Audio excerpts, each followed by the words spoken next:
안녕하세요. 김영현입니다. 우리 역사와 세계사에는 질병에 관한 기록이 많이 있습니다.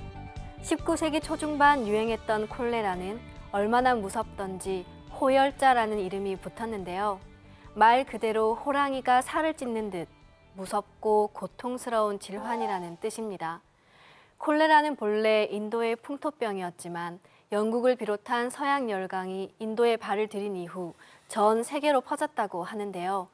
물자만 옮긴 것이 아니라 질병과 고통도 같이 옮긴 것입니다. 지금은 교통과 통신의 혁명으로 과거와 비교할 수 없을 정도로 지구촌 전체가 한 가족처럼 가까운 시대인데요. 증산 상지님께서는 큰 난리가 있은 뒤에 큰 병이 일어나서 전 세계를 휩쓸게 되면 피할 방도가 없고 어떤 약으로도 고칠 수가 없느니라는 말씀도 하셨습니다. 질병 앞에는 국경의 의미가 없는 것 같습니다. 지난 시간은 전염병과 역사라는 주제로 이현숙 교수님의 말씀을 들었는데요. 오늘은 전근대의 역병이라는 주제로 강의를 청해 듣겠습니다. 연세대 의학사연구소 이현숙 교수님을 모시겠습니다. 큰 박수로 맞이해 주시기 바랍니다.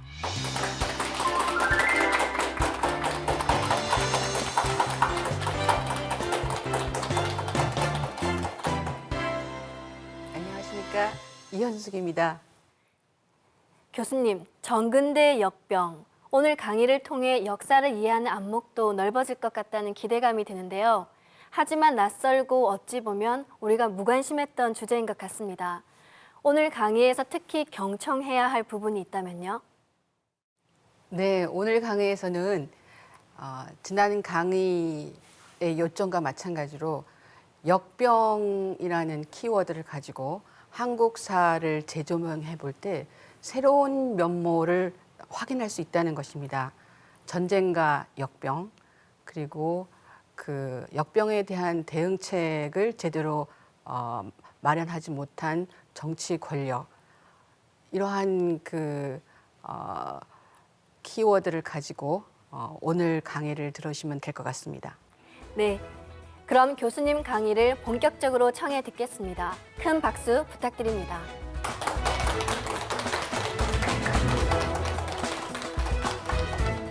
네, 지난 시간에는 서양사에서 주로 유럽의 역사에서 역병이 어떠한 영향을 끼쳤는가, 전쟁의 승패, 그래서 한 국가의 몰락, 새로운 국가의 등장을 펠로폰네소스 전쟁사에서 활약하였던 그 발진성 질환을 봤고요. 다음에는 중세 유럽을 해체시켰던 패스트에 대해서 이야기를 했습니다. 자, 오늘은 서양사가 아닌 우리의 우리의 역사에서 역병이 어떠한 역할을 했는지에 대해서 살펴보겠습니다. 보통은 이제 고중세, 선사시대나 고중세 이야기는 별로 없이 주로 조선시대 역병이라든가 뭐 근대 역병들이 지금까지 많이 이야기되는데, 저 같은 경우는 이제 선사시대부터 고려시대까지 해서 굉장히 지난 한 10년간 연구를 해왔습니다. 그래서 그 부분에 대해서 오늘은 말씀을 드리려고 합니다. 이 역사를 나눌 때 근대와 전근대로 두 시기로 이제 크게 나눌 수가 있습니다. 그래서 한국사의 경우는 지금 현재 개항기를 1897년에 그 개항을 1876년에 개항을 중심으로 그 이전을 전근대, 그 이후를 근대라고 이렇게 나누고 있습니다. 그래서 오늘은 그 개항 이전에 특히 선사부터 삼국, 신라 통일기, 그리고 고려시대까지의 그 역병 이야기를 소개하겠습니다. 서양에는 고인골들이 많이 남아 있습니다. 중국도 그렇고 일본만 해도 좀 남아 있는데, 한국의 경우는 고인골이 거의 드뭅니다. 왜냐하면은 이 한반도의 주된 토질이 화강암이 바스라져서 남은 사질, 그런 토지이기 때문에 이 아주 토양이 잘 물체가 물들이 잘 썩는 그런 토양이라고 합니다. 네, 그래서 그 고인골들이 남아 있는 경우가 굉장히 드물고 그 석회암 지역 아니면 아주 그냥 그 진흙 뻘 지역에 좀 남아서 발견이 되고 있는데 아주 귀한 인골이 신석기 시대 인골이 1962년도에 춘천 교동에서 발견이 됐습니다. 당시 그 성심여대에 운동장을 만들기 위해서 땅을 파다가 그 동굴이 발견이 됐습니다. 그래서 동굴에 흙이 가득 메어져 있어서 그걸 파보니까 이 동굴 속에 인골과 인골 세구와 그리고 그 죽은 사람들을 위한 그 명기, 조그만 그 명기들이 발견이 됐습니다. 그런데 그 동굴에 그 천장을 보니까 천장이 그을음으로 가득 차 있었던 것입니다. 즉 무엇이냐면은 그 동굴에서 오랫동안 그 먹고 자고 집으로 사용하였던 동굴이었습니다. 그런데 여기에 인골 세구를 저렇게 보시듯이 화면에서 보시듯이 저런 방향으로 인골 세구를 나란히 묶고는 그거를 흙으로 가득 메우고 그 다음에 그 부장품으로 신석기 토기와 그 명기들을 묶고는 떠난 것입니다. 그래서 이것이 아마 대충 신석기 뭐 6,000년에서 4,000년 뭐 이렇게 그 연도를 보고 있긴 한데요. 네. 그런데 지금 저 춘천 지방이 동해 지역입니다. 예전에 동해 지역인데 중국에 사서 삼국지 위지 동의전을 보면 거기에 그 동해의 풍습으로 사람이 아파서 죽으면 집을 버리고 새로 짓는다. 이런 기록이 있습니다. 즉 동해 이전에 그런 그 도시국가를 만드는 동해 이전에 이미 신석기 시대부터 내려오던 오랜 관습이었던 것을 알 수 있습니다. 그래서 이미 이 신석기 시대부터 이제 전염병이 있었다라는 것을 알 수가 있고요. 고인굴이 많이 발굴되지 않기 때문에 뭐 어떤 질병이 있었는지 확실히 알 수는 없지만은 이 중국과 일본에 발견된 고인굴에 나타난 그 전염병 흔적을 보고 아마 그 전염병의 통로가 중국에서 대륙에서 한반도를 통해서 일본으로 건너가는 그러한 전근대 시대에는 그 전염병의 루트가 그랬기 때문에 아마 한반도도 같은 질병이지 않았을까라고 이제 추정을 할 수 있습니다. 그래서 중국과 일본의 신석기 고인골에는 모두 그 척추 결핵의 흔적과 소아마비를 앓은 흔적의 그 고인굴들이 발견이 되었습니다. 그래서 아마 이미 그 한반도에도 그러한 그 전염병들이 들어와 있었을 것으로 생각할 수 있습니다. 그리고 보통 그 전염병이 그 환경에 따라서 기후 환경에 따라서 이제 결정이 되는데요. 당시 그 기원전 5,000년에서 2,000년 전까지의 그 한반도의 기후가 아열대성 기후였다고 합니다. 그래서 그 발굴하다 보면은 코뿔소라든가 이런 그 아열대 그 동식물들이 이제 발견이 되거든요. 그런 것으로 봤을 때 이제 그 아마 모기로 인한 그 전염병들이 굉장히 신석기 시대 사람들을 괴롭혔을 것이고, 그 다음에 또 신석기 시대에는 강가에 주로 거주를 했다고 그 발굴 결과 나오고 있습니다. 그래서 아마 그 기생충 질환도 만연했을 거다. 이렇게 이제 추정할 수 있겠습니다. 실제 그 1992년에 발견된 광주 신창동 유적에 보면은 이게 회충란과 편충란이 나왔습니다. 그래서 이 회충과 편충은 농업사회에서 가장 흔하게 나타나는 그러한 기생충이기 때문에 이미 이 시기에 그 농업이 발달해서 정착 생활을 했다는 것을 알 수가 있고요. 그다음에 그 익산 왕궁리터는 지금으로부터 1,400년 전의 것으로 이제 추정이 되고 있는데 거기에 보면은 이제 또 기생충 알이 이제 발견이 됐습니다. 공공 아마 변소 화장실이었던 것으로 추정이 되는 지역에서 발굴이 된 거는데요.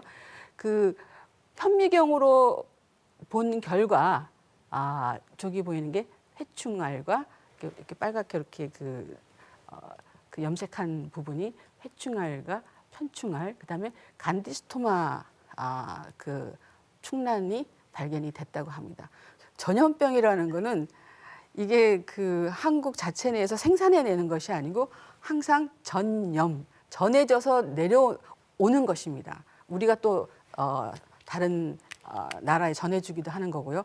그렇기 때문에 항상 외부에서 들어오는데 주된 그 전파 경로는 지금까지 기록으로 보면은 주로 서쪽에서 와서 실크로드를 타고 서쪽에서 와서 중국을 통해서 한반도를 경유해서 일본으로 가는 그러한 루트였습니다. 그래서 이러한 계기를 만드는 것은 주로 전쟁, 그 다음에 무역, 즉 접촉이 있으면은 바로 질병도 교환하는 그러한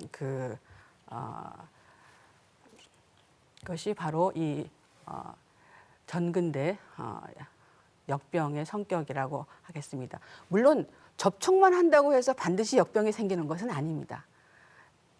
아까 그 첫째 조건에서 말씀드린 것처럼 이 면역력이 약화된 그런 인간이 양산되어 있을 때라는 거죠. 그게 전제 조건에 깔려 있고 거기에 전쟁이 발생한다든가 또는 뭐 무역을 통해서 그 새로운 그 면역 체계를 전혀 갖고 있지 못하는 새로운 전염병이 왔을 때 이렇게 그 역병이 발생하는 것입니다. 그렇다면은 그 전파 속도는 어떠하였을까? 인간이 걸어 다닐 때는 이게 그 역병이 그 전파되는 속도도 인간의 걸음 속도와 마찬가지로 굉장히 천천히 왔다는 거죠. 그런데 이것이 이제 말을 타고 인간이 다니기 시작하면서 말이 달리는 속도로 전염병이 전파가 됐고, 그 다음에 이제 배를 타고 특히나 그 범선의 아주 큰 범선의 경우 대양을 다니는 범선의 경우는 그 범선의 속도만큼 지금은 비행기가 가장 빠르죠. 그랬을 때 그야말로 비행기가 다니는 속도만큼 빨리 이제 전파가 된다고 하는 것입니다. 그래서 거의 뭐 오늘 현재의 그 전염병의 그 전파 속도는 지난번 그 돼지 독감, 신종플루 같은 경우는 거의 뭐 일주일도 안 돼서 한반도에 도착을 하고 그 전 세계로 퍼져나가는 비행기의 속도로 전염병이 이제 퍼지고 있습니다. 자, 그러면은 이제 역사라는 것은 이게 그 바이러스의 역사, 인간과 질병의 역사지만 이것 또한 그 도전과 응전이 있는 것입니다. 바이러스가 인간을 습격하면 여기에 대한 인간의 응전이 있는데요. 그것은 바로 이제 그 역병을 막고자 하는 방역 대책일 것입니다. 이게 고대 사회라고 해서 중세 사회라고 해서 방역 대책이 없었던 것은 아닙니다. 그 나름의 사회 나름의 그 방역 대책을 항상 준비를 했는데요. 서양의 경우는 그 19세기 이제 세균의 발견으로 인해 가지고 이제 소독의 중요성, 그다음에 예방 접종의 중요성이 이제 밝혀지면서 그 서양 의학이 아주 비약적으로 발전을 해서 했는데요. 그 이전에는 주로 사체를 화장하고 하거나 아니면 환자를 격리하고 뭐 그 정도 수준이었습니다. 그런데 이에 비해서 동양의 경우는 물론 이제 격리도 행해졌지만 이 치료책을 이러이러한 증상의 질병이 돈다. 그럴 때는 이러이러한 것을 복용하면 된다. 그리고 금기 사항은 이것이다. 라는 것을 그 백성들에게 이 정보를 공유하려고 노력을 했습니다.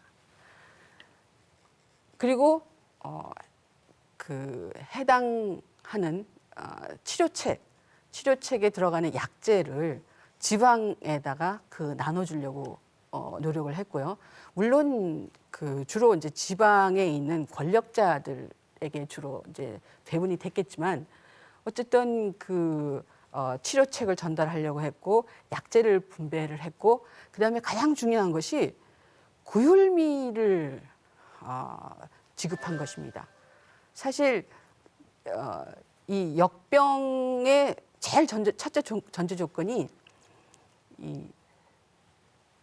그 영양이 부실한 그러한 그 면역 체계가 약화된 인간이 양상된 상태거든요. 거기에 가장 좋은 그 대응책은 잘 먹는 것입니다. 그러니까 굶주린 인간은 쉽게 죽거든요.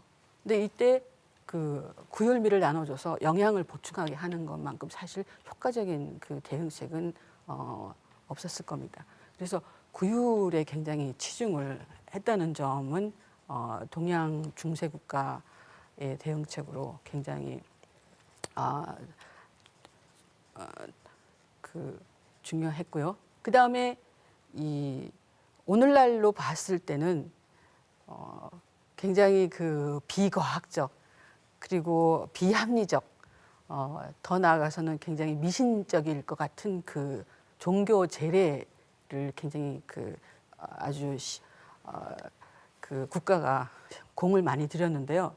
근데 사실 이것은 이 인간이 가장 허약해졌을 때 어떤 절대자에게 기대서 간절하게 기도하고 정신적인 안정을 취하는 것은 굉장히 중요합니다. 이게 인간의 마음에서 병이 나듯이 어떤 그 심리적인 안정을 하면은 이 질병을 극복하는 것에도 도움이 되거든요. 그래서 이 종교적인 제례는 사실은 그 민심수습에 굉장히 큰 효과를 봤다. 이거는 간단하게 비과학적이고 미신적이라고 그 간단하게 치부할 일은 아니다. 그래서 이렇게 봤을 때는 그 고중세 사회에서 그 드러났던 그 방역 대책은 어떻게 보면 동양이 더 조리가 있었다. 좀 심하게 가장해서 말씀드린다면은 굉장히 그 훨씬 더 매뉴얼화돼 있고 대응을 잘했다라고 얘기할 수도 있겠습니다. 이 서양과 마찬가지로 동양 고대에서 이제 가장 문제가 됐던 거는 두창이라고 부르는 역병이었습니다. 이게 과연 두창이 오늘날 얘기하는 천연두인가 스몰팍스인가 이거는 사실 확실하지 않습니다. 고대로 갈수록. 왜냐하면은 이때 이 두라는 것은 그야말로 콩알처럼 이렇게 발진하는 상태를 말하는 거기 때문에 이것이 오늘날의 그 뭐 발진 티푸스일 수도 있는 것이고 그 다음에 발진 티푸스 이외에도 또 그야말로 이제 천연두인 그 두창일 수도 있고 또는 이 두창이라는 것이 저렇게 그 스몰팍스 즉 천연두일 수도 있고요. 또는 그 발진 티푸스일 수도 있고요. 또는 홍역일 수도 있고, 그러니까 발진성 질환을 다 포함할 수가 있는 것입니다. 고대에서는 그렇게 자세하게 나누지를 않아가지고 이것이 과연 두창인지 또는 그 홍역을 얘기하는 것인지 그 분류가 분명하지가 않습니다. 그러나 어쨌든 그 발진성 질환이라는 것은 분명합니다. 그래서 두창의 경우는 한국에서는 이제 조선시대에 가면은 마마,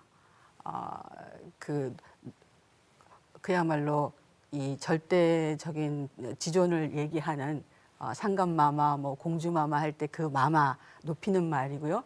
그 다음에 이제 손님, 왔다가 가시라고 손님이라고 또 불렀고, 그 다음에 이제 두창이라고 불렀습니다.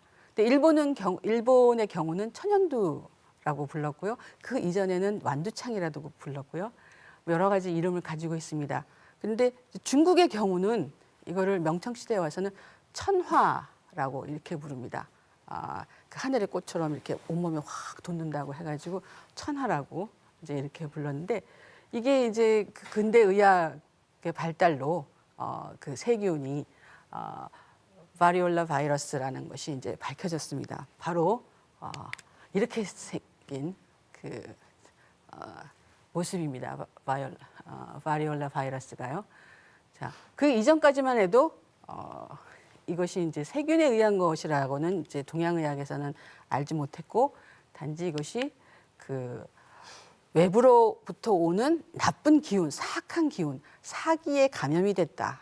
이제 이렇게 이제 생각을 했었습니다. 그 두창의 전형적인 증상은 맨 처음 고열이 막 나는 것이고요. 그 다음에 두통, 구토, 그다음에 이제 몸살이 나고, 그다음에 전신에 이제 발진이 막 나면서 이제 8일 내지 14일 되면 이제 농포에 딱지가, 그 종기에 딱지가 이제 앉아서 그것이 이제 떨어지면서 아주 움푹 패이면서 흉한 그러한 그 흉터를 남기게 됩니다. 그래서 이게 이제 두창에 걸린 어린아이인데요.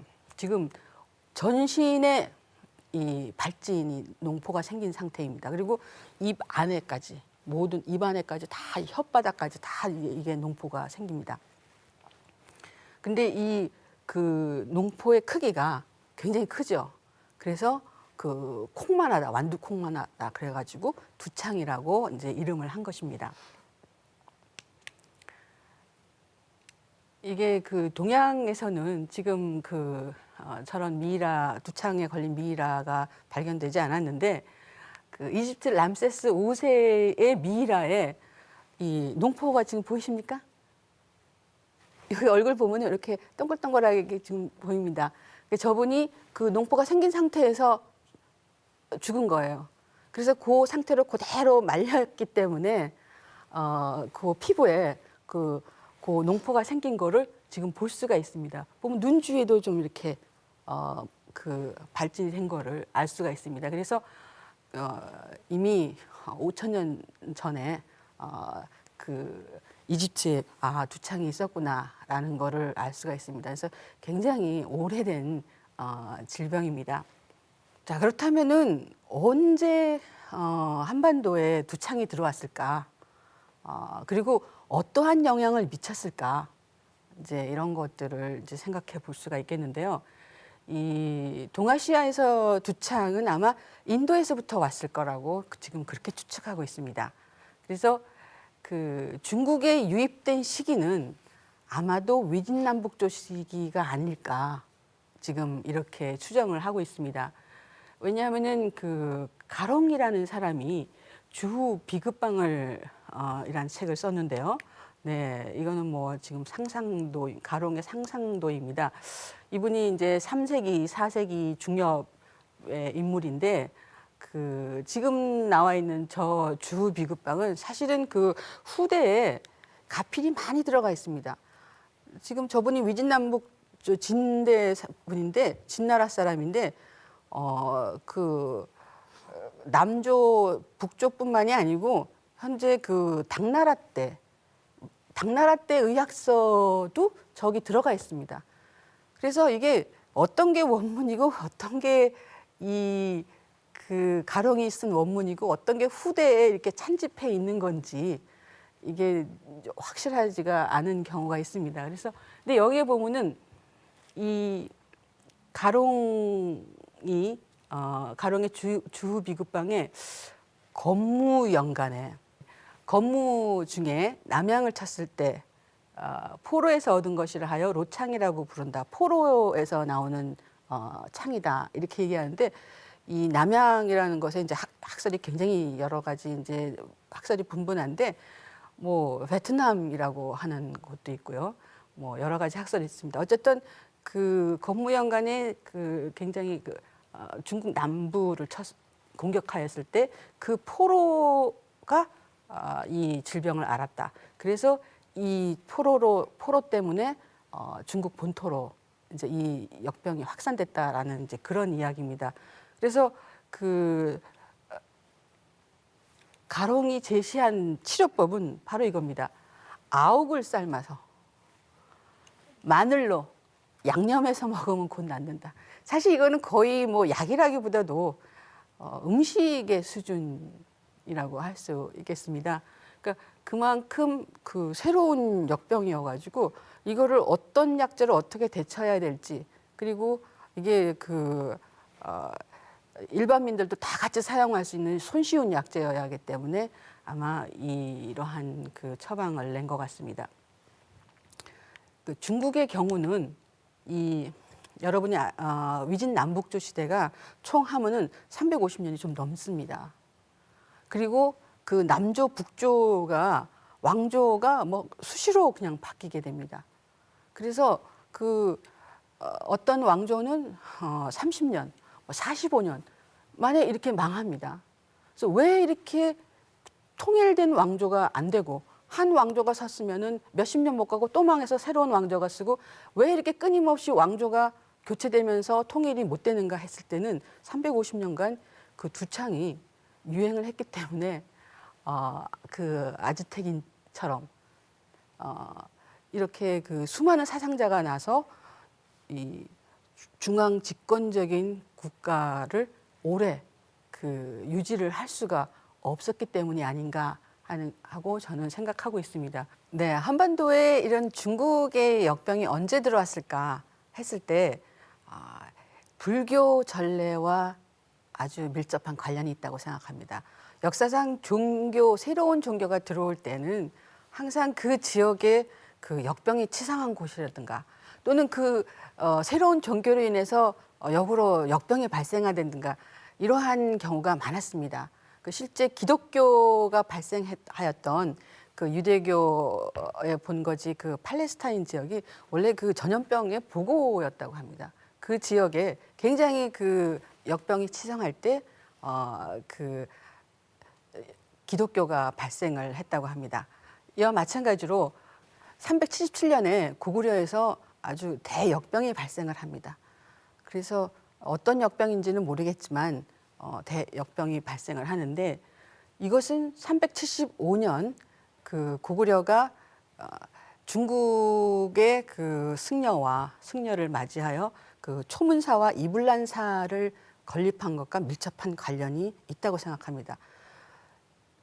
이 절을 짓기 위해서는 그 건물을 짓는 기술자와 그 건물의 부속품들, 뭐 불상이라든가 뭐 여러 가지 그 장엄을 꾸리는 그러한 그 기술자들이 필요한데요.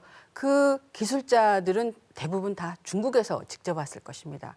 그랬을 때 그들이 아마도 역병을 가지고 왔을 가능성이 크다고 봅니다. 그래서 이것이 377년에 크게 이제 그 고구려에 퍼지게 돼서 역병을 겪게 되고요.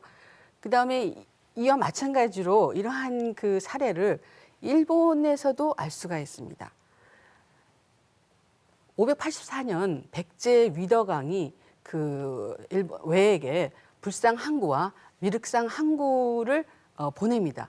그런데 이때 그 외에서 역병이 발생합니다. 585년 비다시 텐노 13년인데요.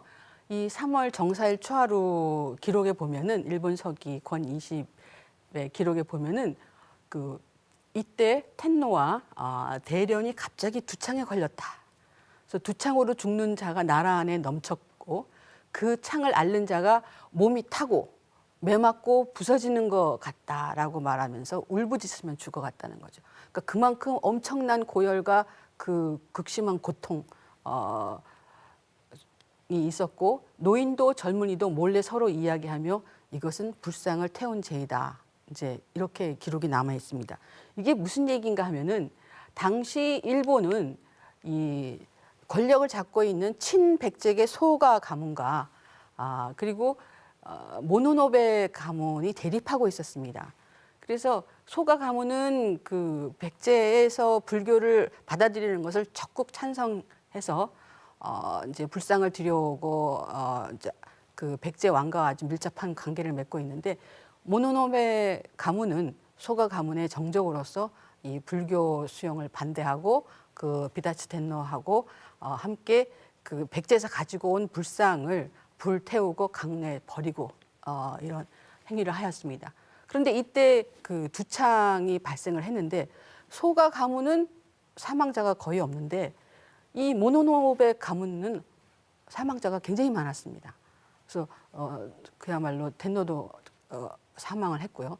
그래서 이것이 불상을 태운 불교를 반대한 그러한 죄라고 생각해서 오히려 역으로 그 불교를 적극적으로 수용하게 되었다는 얘기입니다. 즉 백제 아마도 이 역병은 그 백제가 중국 남조와의 교류를 통해서 그 들여왔던 그 발진성 질환을 또 불교를 일본에 전해주면서 아마도 그 같이 전염병도 전해준 것 같은데요.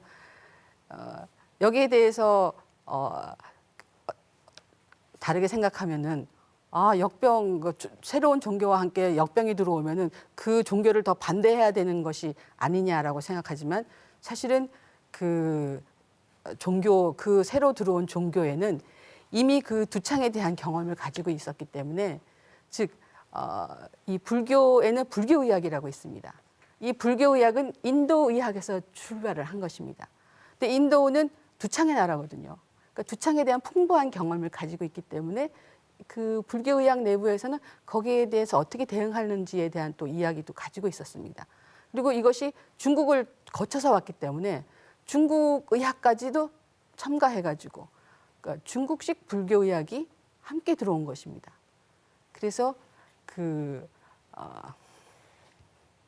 이 고구려의 경우도 그렇고 일본의 경우도 그렇고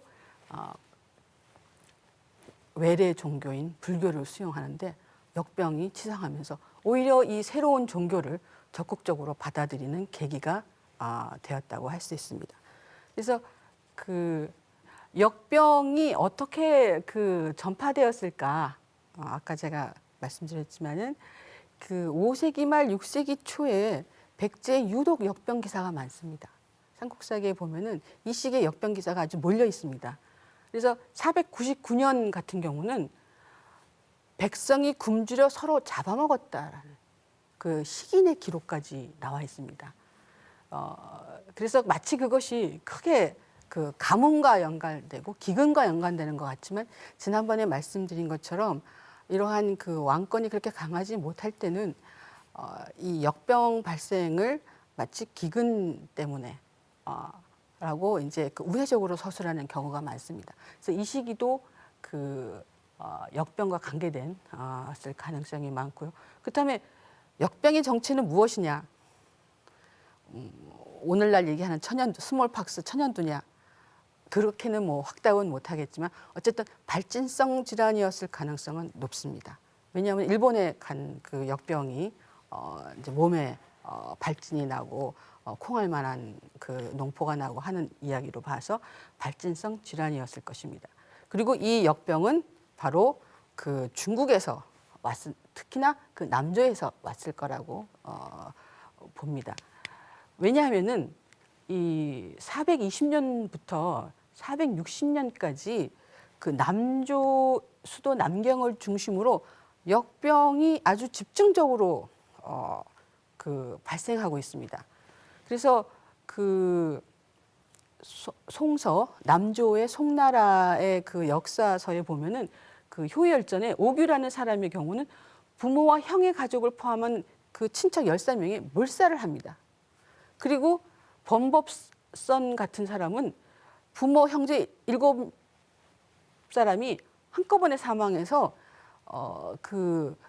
거기 어떤 기록이 나냐면은 시신을 묻을 관이 모자랐다, 나무가 모자랐다, 이런 그 정도로 동시에 많은 사람이 그 한 마을이 거의 그냥 그 초토화되는 그러한 때가 바로 이 5세기 중엽의 그 중국의 이야기입니다. 즉 420년부터 460년까지 아주 빈발했던 그러한 역병이 즉 바로 이 5세기 그 남조에서 그 백제로 넘어와서 그 다음에 일본으로 가는 그러한 그 연결고리를 우리가 추정해 볼 수 있겠습니다. 이렇게 그냥 한꺼번에 수많은 사람이 사망했을 때는 뭐 아까 그 관이 없었다 그러는데 어떻게 되냐면은 그냥 구덩이 파고 그냥 사람을 다 묻어버리는 거죠. 그래서 그 중국에는 아직 이런 게 발견되지 않았지만 2007년도에 그 패스트로 죽은 그 공동묘지가 발견이 됐는데 한 구덩이에 1,500명의 그 인골이 1,500구의 인골이 발견이 됐다고 합니다. 그러니까 그냥 막 쓸어 넣고 그냥 덮어버리는 거죠. 그래서 이러한 일들이 그 중국에서도 이때 남조에서 일어났다. 그리고 남조와 아주 그 우호 관계에 있던 백제에도 이러한 질병이 역병이 들어왔을 것이고 그 이것을 이제 일본에 전해주게 되었을 것이다. 자, 그렇다면은 이 한반도에 있는 그 삼국이 이러한 역병으로 어떠한 고초를 겪었을까, 어떻게 그 대응을 했을까 보면은 이게 일본 서기의 642년 기록에 이게 이제 그 엿볼 수 있는 자료가 남아 있습니다. 이게 백제에서 망명객인 온 망명객인 교기라는 사람이 있었는데 교기의 종자가 시종이 죽었습니다. 그런데 그 다음 날 교기의 아이가 죽습니다. 전염병인 거죠, 그죠? 이게 전염해서 차례차례로 이제 죽는데 이때 교기하고 처가 자기 애가 죽었는데도 와보지도 않습니다. 즉 애가 아프다 그러니까 엄마 아빠가 애를 버리고 가버린 거죠. 그래서 그 이러한 역병에 대한 기억이 없는 일본은 어떻게 부모, 형제, 자매가 아픈데 서로 버리고 돌아보지도 않냐. 근데 이러한 거는 백제와 신라에 있는 금수보다 못한 풍습이다라고 비난을 합니다. 아마 그 6세기 때의 그 기억은 일본에서 사라진 것 같습니다. 그래서 그 735년과 737년에 일본이 호된 두창의 시대를 맞이해서 3년 동안 그 전국을 그 두창이 휩쓸고 다니는데 이게 봄에 농부들이 벼를 심어 놓고는 그 다 병에 걸려서 죽었습니다. 여름에. 가을이 돼서 벼가 다 익어서 그 다음에 비를 맞고 썩어가는데 배로 올 사람이 없어서 벼가 썩어간다라는 기록이 있습니다. 그리고 조회를 못한다라는 그런 기록이 남아 있습니다. 자, 그렇게 그 호된 그 전염병의 시대를 겪고 난 다음에 이제 일본도 아픈 사람이 있으면 도망가야 된다라는 거를 이제 그 알게 된 것 같습니다. 그래서 805년에 나와 있는 그 조칙을 보면은 이 환무 텐노가 하는 말이 내가 듣건대 전염병이 있으면 백성들이 서로 꺼려서 물이나 불도 서로 교통하지 않는다. 진심으로 병 구안을 하면은 어찌 죽는 자가 있겠냐. 아버지와 아들같이 아주 지극히 친밀한 사이라도 병이 들면은 버리고 도망간다는 거예요. 그래서 여기 그 하는 얘기가 결국은 굶어 죽는다는 얘기죠. 돌봐주지 않아서 아파서 죽는 게 아니고 굶어 죽는다라는 얘기가 이제 이 속에 포함되어 있는데 이 이야기는 서양도 마찬가지고 이 동양도 마찬가지로 이제 지적되고 있는 것입니다. 그래서 삼국시대 역병을 찾아보면은 사실은 그 기원전 15년 백제 온조왕, 백제가 건국할 때부터 그 역병 기록이 나오면서 총 17번의 기록이 남아 있습니다. 그런데 항상 그 앞에 뭐냐면 우레가 쳤다. 그 다음에 역병이 돌았다. 이렇게 나옵니다. 즉 이야기는 뭐냐면은 이 역병이 도는 거는 천벌을 받았기 때문에 나타난 거다라는 거죠. 하늘에서 이미 경고를 했고 그 다음에 역병이 돌았다라고 표현하는 것입니다. 그래서 그 발생 계절을 그 정리를 해보면은 겨울이 9회, 봄이 5회, 봄과 여름이 2회, 여름이 1회, 계절 불명이 1회. 주로 겨울철 전염병인 것을 알 수 있습니다. 주로 겨울철. 뭐 독감이라든가 뭐 두창이라든가 이런 발진성 질환들이 주로 그 겨울에 많이 발생을 합니다. 자, 그런데 그 원인으로서 이제 거기 그 기록된 것을 보면은 기후가 이상하다. 뭐 봄에 그 꽃이 피어야 되는데 안 핀다던가 또는 뭐 겨울에 꽃이 핀다던가 뭐 이런 식의 그 이상기후, 그다음에 기근, 전쟁 이런 것들이 있는데 다 이것이 한 가지뿐만이 아니고 여러 가지가 2개 이상 복합돼서 나오는 경우가 대부분입니다. 그렇다면 이제 그 신라가 통일한 다음에 전염병은 어떠한 양상을 보이냐?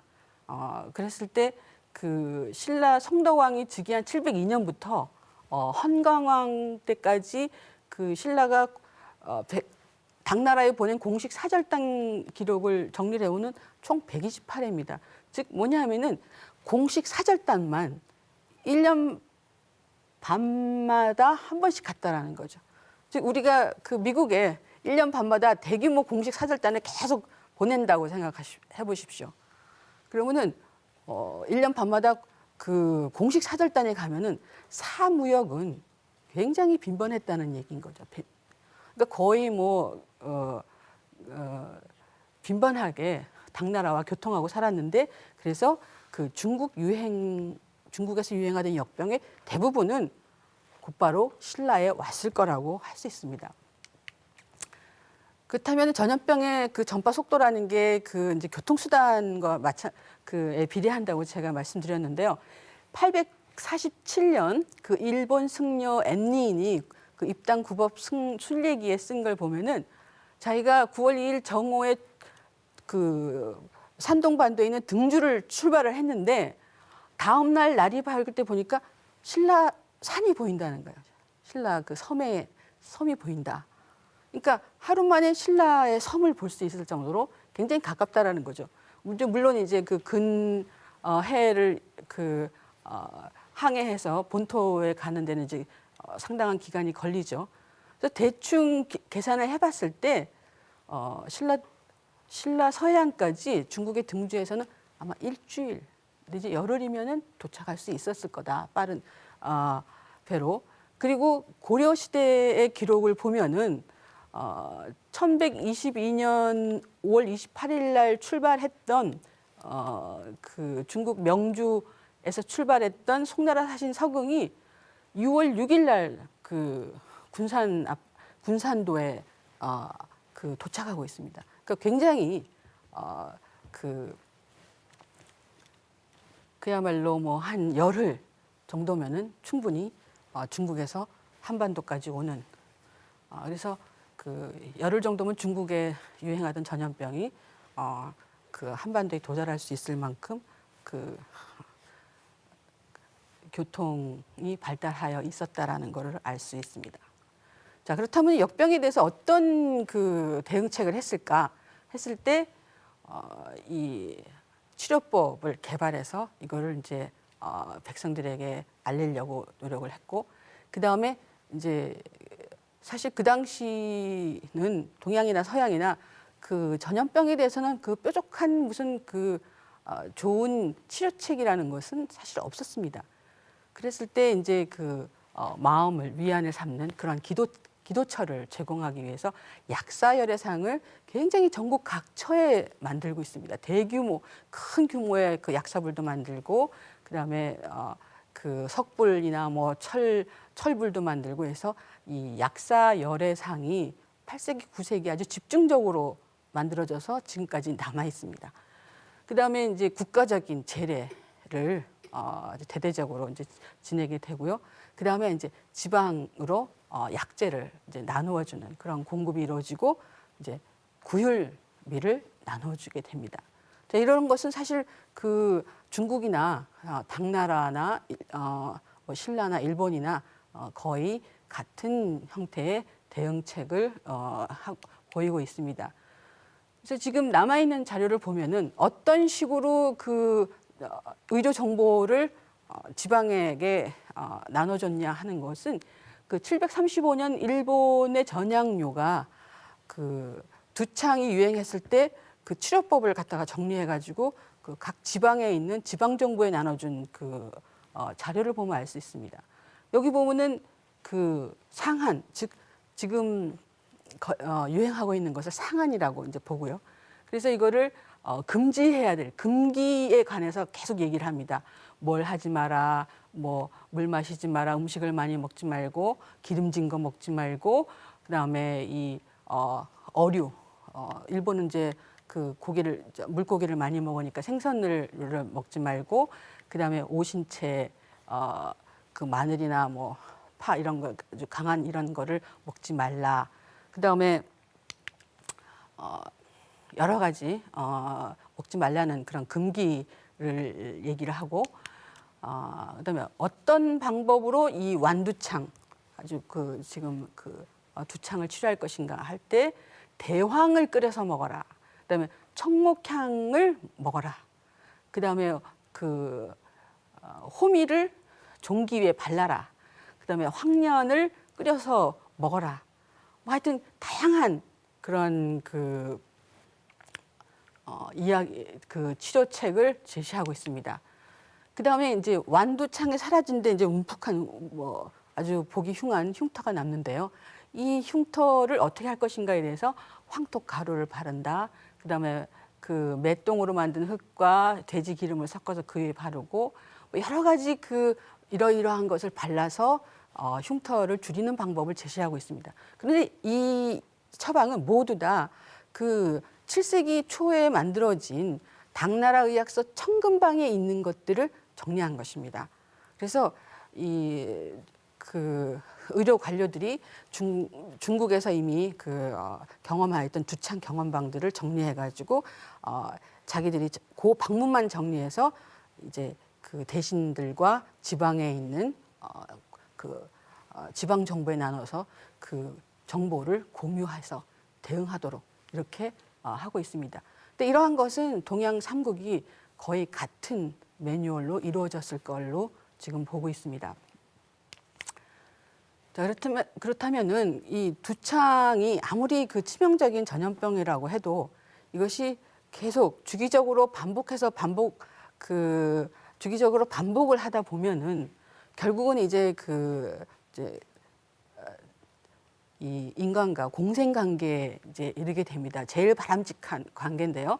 즉 풍토병, 그 지역에 풍토병이 되거나 또는 어렸을 때 한 번 앓고 지나가는 그런 전염병이 되는데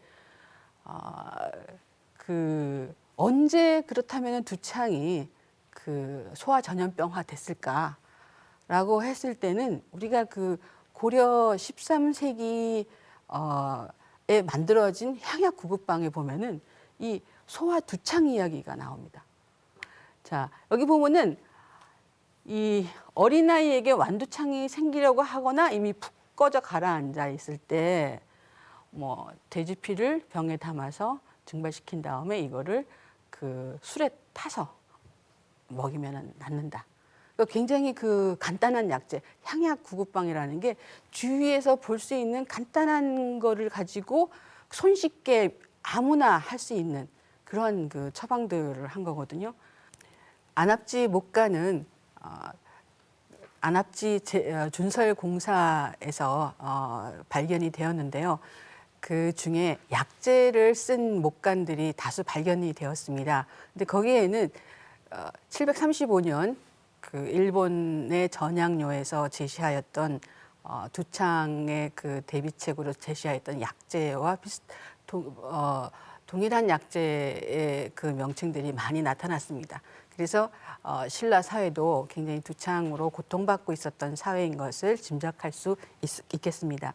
역병은 또한 그 전쟁과 아주 밀접한 관계를 가지고 있습니다. 대표적인 사례로 7세기 신라가 주도한 통일전쟁을 들 수가 있겠는데요.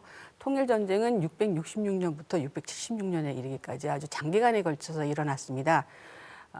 이 신라의 그 7세기 통일전쟁은 동아시아 세계대전이라고 불러도 될 만큼 그 동아시아에 있는 대부분의 국가가 여기에 참여했습니다. 우선 그 고구려 백제 신라 삼국이 참여를 했고요. 고구려 군에는 말갈군이 참여하고 있었습니다. 또한 백제는 일본과 동맹을 맺어서 일본군이 나중에 참전하게 되고요.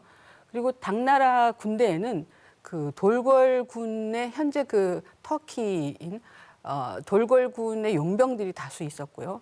또한 그 현재 위구르인 그 회을군도 용병으로 참여하고 있었습니다. 따라서 그 동아시아 인근에 한반도 인근에 있는 모든 국가들이 다 한반도에 집결을 했다고 해도 과언이 아닙니다. 이러한 그 생활 습관이라든가 또 풍토가 다른 곳에서 온 그 이민족 군사들이 상당 기간 한반도에 머무르게 되는데요. 당군이 그 참여하였던 숫자는 660년 백제 사비성 공격에는 13만 내지 15만 명이 참여했다고 합니다. 나머지 마지막 676년 매초성 전투에서도 20만에 달하는 당군이 한반도에 있었습니다. 이렇게 장기간에 걸쳐 그 당나라 군대 외국인 용병을 포함한 당군이 있었고요. 또 일본 군대도 상당 기간 와서 전투를 했고요. 그랬을 때 이 전쟁은 그 각국에서 온 군대가 자신들의 그 풍토병을 서로 교환하는 장이었기도 하였을 것입니다. 그래서 이때 그 중요하게 우리가 주목해야 될 것은 당시 그 당나라가 두창으로 고통을 받고 있었다는 사실입니다.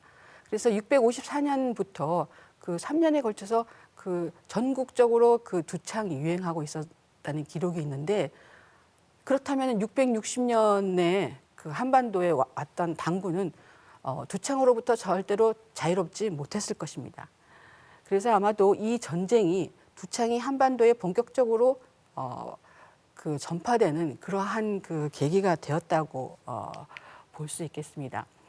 또한 그 전쟁기는 전염병이 아주 그 빈발하는 시기이고, 더불어서 그 역으로 의학도 발전하는 시기가 됩니다. 이때 당군이 갖고 왔을 그 의학책으로 병보수지방이라는 책을 생각해 볼 필요가 있습니다.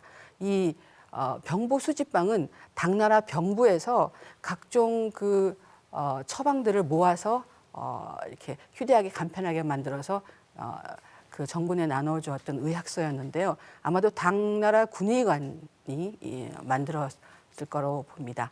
그런데 이거 책은 사실 사라져서 현재 향약집성방이라든가 그 여타 그 중국 의서에 몇 개의 조문으로 남아 있습니다. 근데 이 군사의학의 그 채취를 느낄 수 있는 그런 처방들을 우리는 향약집성방에서 만날 수 있습니다. 대표적인 것이 바로 그 쇠부치의 상에서 아픈 것을 멈추는 처방이라는 그 향약집성방에 나오는 처방인데요. 여기 보면 말발굽을 태워 부드럽게 가루내서 한 번에 8g씩 대온술에 다 아무 때나 먹는다. 그리고 그 다음에 이제 뭐 활주를 태워서 먹는다든지, 그 다음에 이 쇠부치에 상한 것을 치료하는 처방으로서 이 자석을 가루내서 바르면 아픈 것도 먹고 피가 멎는다라는 그런 그 자석을 지혈제로 사용하는 그 사례들이 소개되어 있습니다. 왜 당은 전쟁 중에 신라에게 자석을 달라 그랬을까? 뭐 여러 가지 그 해석이 많겠지만, 사실 당시 당군은 이 토번과도, 즉 오늘날의 그 티벳과도 전투 중에 있었습니다. 그래서 이 전선이 그 서쪽에도 전개됨에 따라서 다량의 지혈제가 필요로 했을 거고, 그리고 이 신라산 자석의 우수성을 알았기 때문에 특별히 그 자석을 요구했다고 생각을 합니다. 또한 이 통일 전쟁기는 역병도 치상했지만, 대신에 그 우수한 선진 의학이라고 할 수 있는 당나라 의학을 직접 그 신라 사람들이 경험하는 그러한 그 계기가 되었습니다. 그래서 692년도에 한국 한반도 최초의 국립의과대학이라는 의학이 설립이 됩니다. 그런데 거기에서 교과서는 전적으로 그 중국식 교과서를 그대로 사용을 하고 있습니다. 왜 이렇게 그 중국식 의료기관을 신라가 통일 이후에 세우게 되었는가 하는 것은 바로 전쟁 기간 동안 당나라 의학의 우수성을 직접 경험하였고 이에 대한 의료 인력들이 상당 부분 그 전쟁 과정에서 배출되었기 때문에 이러한 그 의학 교육 기관을 설립할 수 있었던 것으로 생각이 됩니다. 오늘은 그 첫째, 한반도의 역병의 그 영향력은 바로 그 역병과 종교, 즉 불교가 수용되는데 이 역병도 함께 중국에서 수용되어서 불교가 한반도에 손쉽게 정착하는데 큰 일조를 하였다. 그리고 두 번째는 여기서는 미처 말씀을 못 드렸지만 그 전쟁기에 이 두창이 굉장히 그 영향력을 많이 발휘했다고 보여집니다. 그래서 이 주로 문제가 되었던 것은 그 발진성 질환인 두창이었다. 고대 사회에서 문제는 발진성 질환이었던 두창이었다라는 것을 결론적으로 말씀드리겠습니다.